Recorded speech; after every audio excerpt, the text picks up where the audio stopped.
juga pengen punya teman lebih banyak dari SD, SMP, SMA gitu.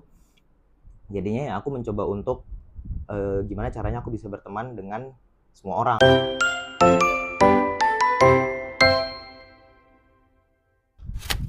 Halo para pejuang SMA dan SMK di luar sana. Selamat datang di podcast Majalah Sunday, tempat kita ngobrol santai tentang masa depan dan kehidupan kuliah.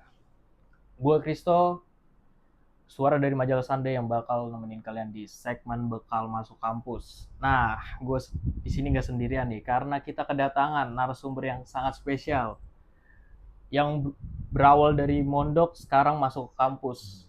Pasti banyak banget nih cerita yang menarik dan pelajaran hidup yang bisa kita gali. Boleh dong Kak, kenalan dulu. Halo, namaku Farel. Aku mahasiswa aktif di Institut Kesenian Jakarta dan aku ambil jurusan desain komunikasi visual di Fakultas Seni Rupa dan Desain, majorku ilustrasi. Dan dulu aku mondok tuh di Kudus, Jawa Tengah. Oh, Iya, Kudus, daerah iya, Jawa Tengah. iya, di kota Kudus. Selama berapa lama tuh Kak? Aku pondok pesantren itu 4 tahun. Jadi memang dulu itu ada kayak eh, kelas persiapannya, lalu SMA-nya 3 tahun gitu. Boleh dong Kak ceritain nih pengalaman kakaknya selama mondok. Kan kita banyak banget pemberitaan baru nih beberapa minggu belakangan ini tentang pondok pesantren. Boleh dong pengalamannya nih. Kan kakaknya lulusan dari pesantren, pasti ada pengalaman menariknya. Hmm. Pengalaman aku di pesantren itu sebenarnya cukup biasa aja buat aku, karena nggak begitu memorable tapi juga cukup berkesan sih. Karena eh, yang tadi aku bilang aku mondok di pesantren itu 4 tahun, tapi karena aku itu lahir dan tinggalnya di Jakarta dan tumbuh dan berkembangnya juga di Jakarta, jadi ya aku terbiasa dengan bahasa Indonesia dan bahasa Jakarta, bahasa kota gitu. Tapi begitu aku masuk ke pesantren, dan kebetulan aku masuk pesantrennya ini bukan pesantren modern. Jadi dan apa namanya, pesantrennya juga itu bertempat di, bisa dibilang desa lah ya, di desa. Jadi di sana mereka masih pakai bahasa lokal, masih pakai bahasa daerah. Dan jujur itu jadi suatu struggle yang sangat berat buat aku. Dan uh, kalau menurut pengalaman aku sih sekitar 1,5 sampai 2 tahun itu aku agak susah buat bersosialisasi gitu. Jadi kayak uh, teman punya, cuman kayak susah untuk ngobrol gitu, karena di sana mereka nggak begitu lancar berbahasa Indonesia. Mereka ngerti tapi susah untuk Ngomongnya, ngomongnya. Tapi nyampeinnya iya betul. kayak Dan beda gitu ya, karena udah iya, terbiasa di daerah situ. iya betul. Sementara aku sama sekali nggak ngerti bahasa Jawa gitu Hmm, gitu. Jadi memang eh, pengalamanku cukup apa ya, kayak hilang gitu di 2 tahun pertama, kayak gitu sih. Dan untungnya di 2 tahun terakhirnya cukup berkesan, karena begitu aku udah bisa blend in, aku udah bisa nyampur dengan mereka, aku bisa ngobrol, bisa segala macam. Akhirnya ya pertemananku cukup banyak lah gitu. Jadi aku bisa banyak bergaul sama juga, jadi bisa ngobrol sama banyak orang juga di sana gitu. terus ada nggak sih kejadian-kejadian kayak yang lagi trending nih, Mm-mm. kayak suruh itu, Mm-mm. pernah nggak kakaknya ngalamin kayak gitu? Kalau di aku sendiri sih pernah ya, cuman mungkin nggak se ekstrim yang dibilang orang-orang gitu. Dan mungkin juga kayak menurut pengalaman aku sendiri juga dulu itu eh, bahasanya apa ya, mungkin mungkin tuh orang udah mulai terdoktrin dengan sisi negatif gitu ya, dari apa sih namanya, dari kejadian yang ada belakangan ini gitu. Karena di aku sendiri sebetulnya sebagai seorang santri pada saat itu, ya itu adalah hal yang menurut aku tuh bukan hal yang buruk gitu loh. Karena kita juga diajarkan nilai-nilai nilai-nilai seperti menghargai guru, respect terhadap sesama teman gitu, juga terhadap senior. Tapi mungkin memang aku juga bisa bilang mungkin aku sedikit eh, beruntung untuk dapat pesantren yang nggak begitu, apa ya bahasanya, mungkin Begitu. bukan beruntung sih, lebih tepatnya aku bersyukur aku bisa dapat pesantren yang tidak ada tindak bullying, Iya iya senioritas iya. gitu. Karena di sana orang-orangnya itu eh, sama-sama saling menghargai, sama-sama saling eh, menghormati satu sama lain gitu, walaupun dengan yang lebih muda, dengan yang lebih tua, dengan guru, dengan murid gitu. Jadi kita sama-sama saling respect lah, saling hormat kayak gitu sih. Berarti saling merasa dirinya setara, nggak ada Iya, perbedaan lebih tinggi ilmunya atau lebih tinggi umurnya. iya betul, kayak gitu. Hmm, berarti masih di batas wajar ya. Kalau kayak misalnya buat santri-santri yang suka bangunnya telat, mungkin dibanguninnya secara disiram atau gimana tuh kak? Atau misalnya pakai alarm tapi dia nggak bangun terus ada hukumannya. Kalau aku sih sebenarnya masih sama ya, Hmm. dengan mungkin juga kayak mungkin ini juga kebanyakan pengalaman dari eh, remaja-remaja di Indonesia juga, mungkin hampir sama gitu. Sebenarnya juga apa yang aku dapat di rumah dengan apa yang aku dapat di pesantren itu kayak hampir mirip sih, dengan perlakuan dari istilahnya orang tuanya ya. Hmm. Karena kayak misalnya kalau aku bangun telat, udah pasti aku dibangunin dengan cara yang bukan dibilang kasar ya, tapi lebih kepada ya bisa ngebangunin lah gitu. Kayak misalnya Biar lebih kalau teratur gitu, iya tertib betul, ya. kayak aku dibangunin itu biasanya di kayak langsung dibangunin gitu. Jadi Oh langsung kayak ditarik, ditarik gitu, iya lagi ditarik nggak langsung sadar langsung ditarik, iya langsung kayak dibangun gitu. sama temen gitu kan di Iya, kelas langsung. iya betul. Jadi kayak dari hal-hal kayak gitu mungkin emang yang mungkin sekali dua kali udah digituin tapi masih tidur lagi, ya pasti apa tindakan selanjutnya adalah dicubit. Karena dengan Hmm. dicubit kan pasti ngerasa sakit dan udah pasti langsung bangun gitu. Kayak gitu sih. Dan untuk bangun telat juga ya udah pasti ada hukuman-hukuman, cuman memang perbedaannya kalau menurut aku sih hukuman waktu di pesantren itu cukup, apa ya bahasanya ya, mengedukasi sih. Karena misalnya kalau dulu itu aku di pesantren hukumannya misalnya bangun telat, eh, yang paling sering sih kayak sholat subuh nih, kan sholat subuh tuh pagi banget ya, jam 5 gitu.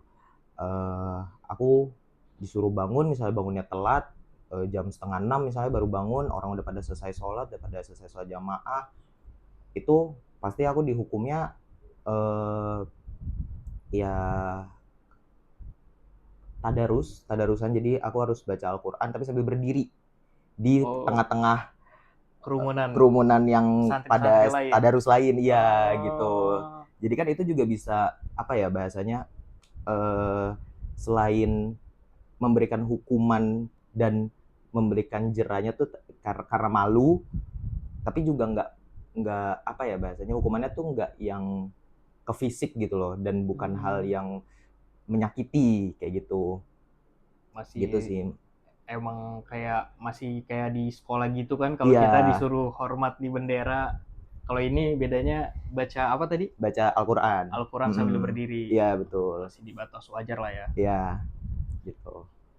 Nah berarti setelah lulus dari pesantren itu kira-kira langsung lulus, langsung masuk ke perkuliahan atau kayak gap year gitu dulu? Aku langsung masuk kuliah karena Hmm.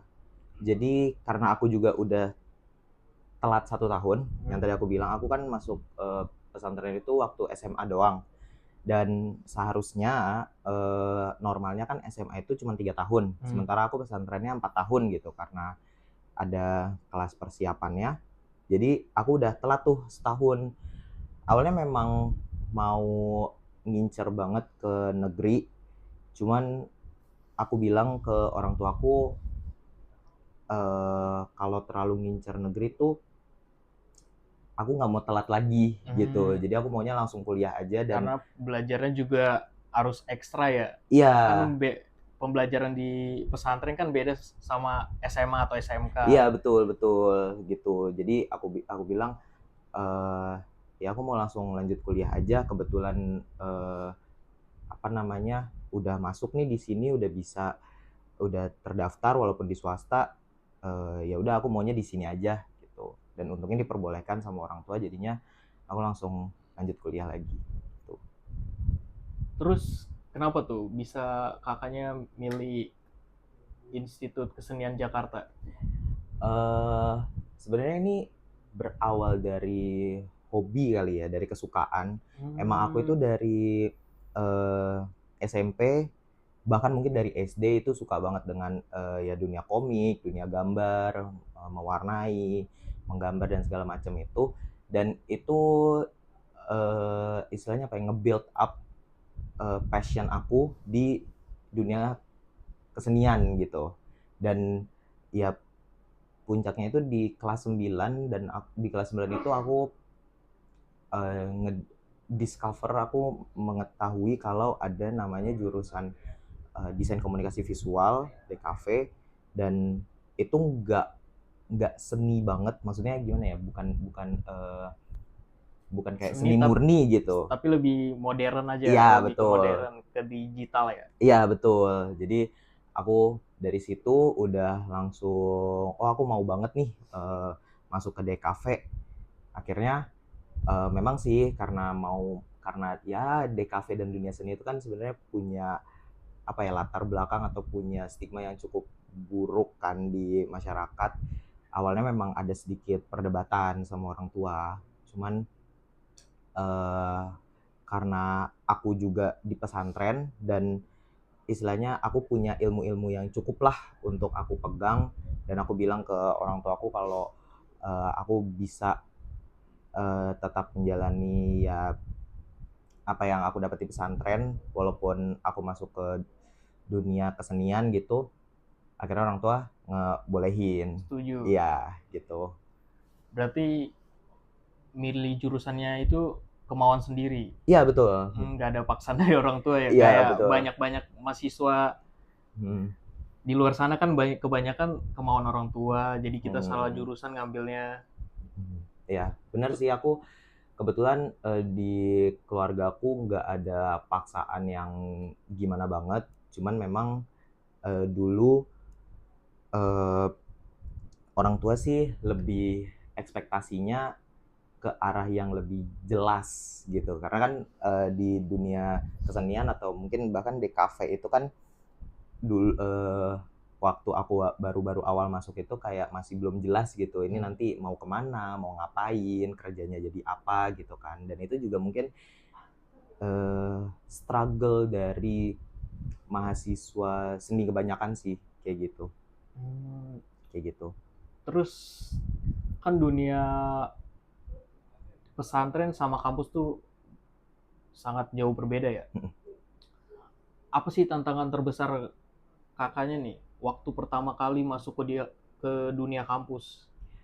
Tantangan terbesar aku udah pasti adalah mencari teman. Mencari teman. Iya, karena kebanyakan mahasiswanya iya kayak gitu betul. ya. Gimana nih cari temannya? Iya betul. Cuman lebih spesifik lagi adalah berteman dengan perempuan. Kenapa tuh? Karena aku kan juga dari kecil, dari aku SD, SMP, aku itu sekolah di sekolah khusus laki-laki. Dan memang keluargaku juga latar belakangnya sangat agamis. Jadinya aku tuh sangat sangat kecil lingkup pertemanannya, dan teman-temanku sudah pasti semuanya laki-laki.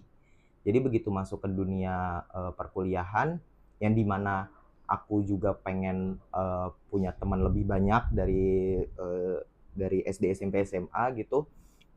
Jadinya ya aku mencoba untuk gimana caranya aku bisa berteman dengan semua orang, mau itu laki-laki, mau itu perempuan gitu.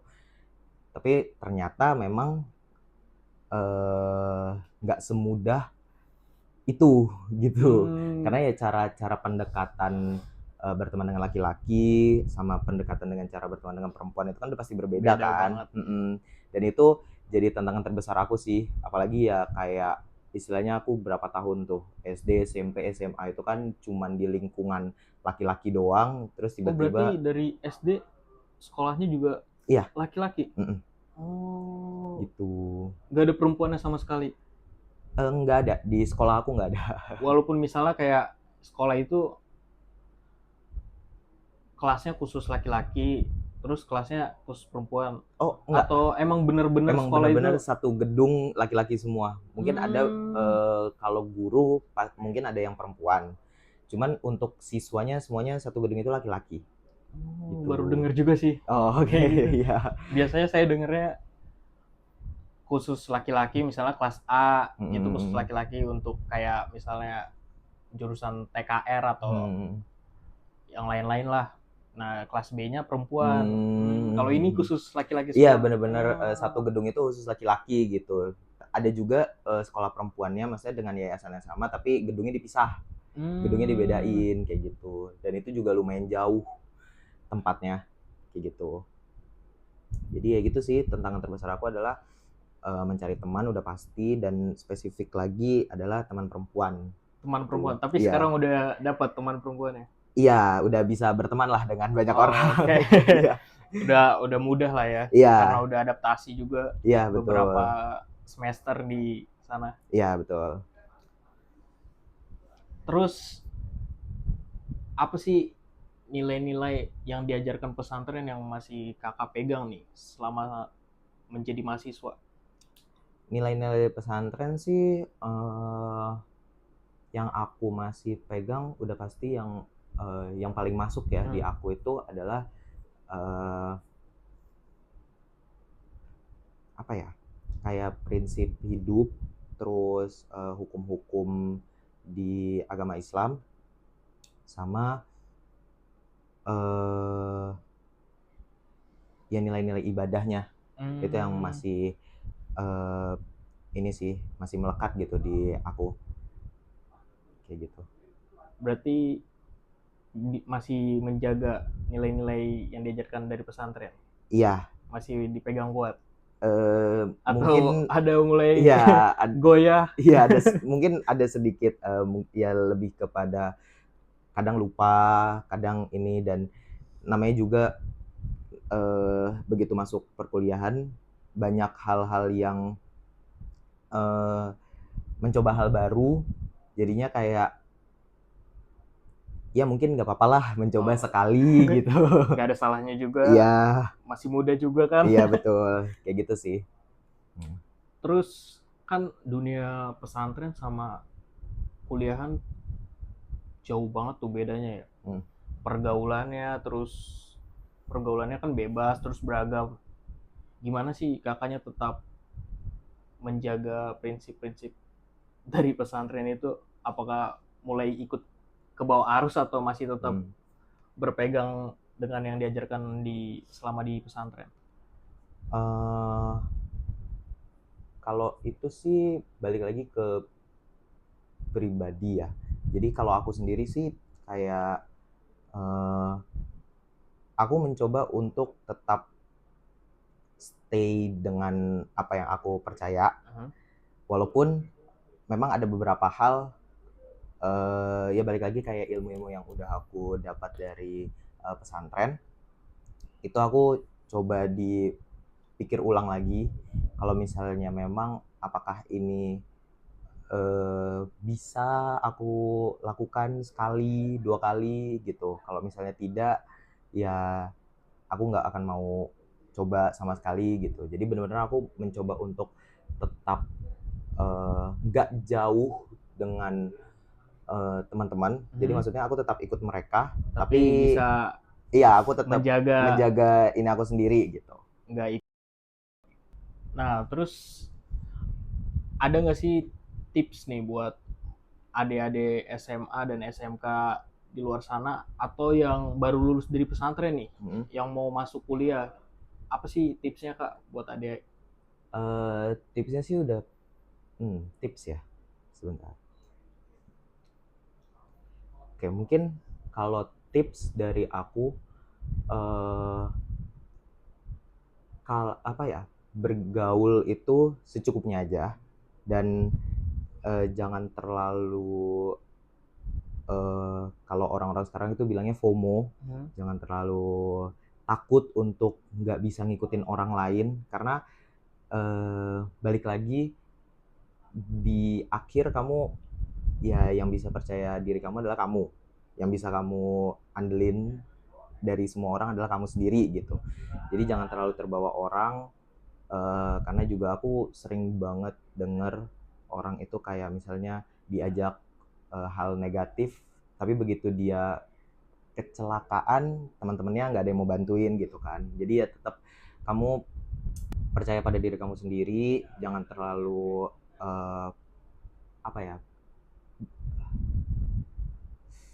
penasaran boleh, tapi jangan terlalu kebawa gitu. Jadi misalnya penasaran dengan sesuatu hal yang baru, dicoba sekali, misalnya oke, ya udah gitu, mungkin bisa di limit, bisa dibatasi.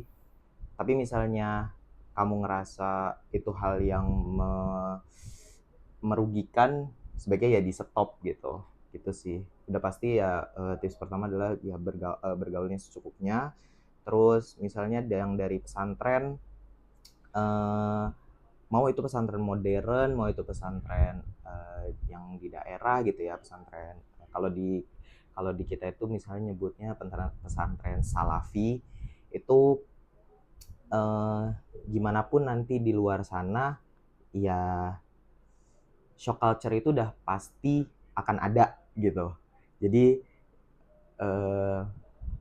jangan terlalu ekspektasi kalau ya di luar sana itu lebih baik, di luar sana itu lebih bisa segala macam gitu, karena akan sama aja gitu. Mungkin mungkin pas di awal akan terasa oh enggak ini beda, oh enggak ini ternyata lebih bebas, lebih luas, tapi ya di akhir akan terasa oh enggak deh, ternyata kehidupannya sama aja, cuman berbeda tempat dan berbeda jadwal gitu, berbeda schedule kayak gitu. Mungkin itu aja sih. Nah, itu dia cerita keren dari Kak Farel yang berawal dari pesantren, sekarang berkuliah di Institut Kesenian Jakarta. Gue sendiri senang banget bisa denger insight baru dari Kak Farel nih.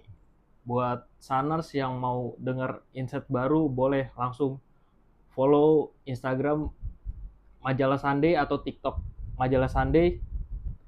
Gua Kristo dan narasumber kita Kak Farel pamit undur diri. Bye-bye.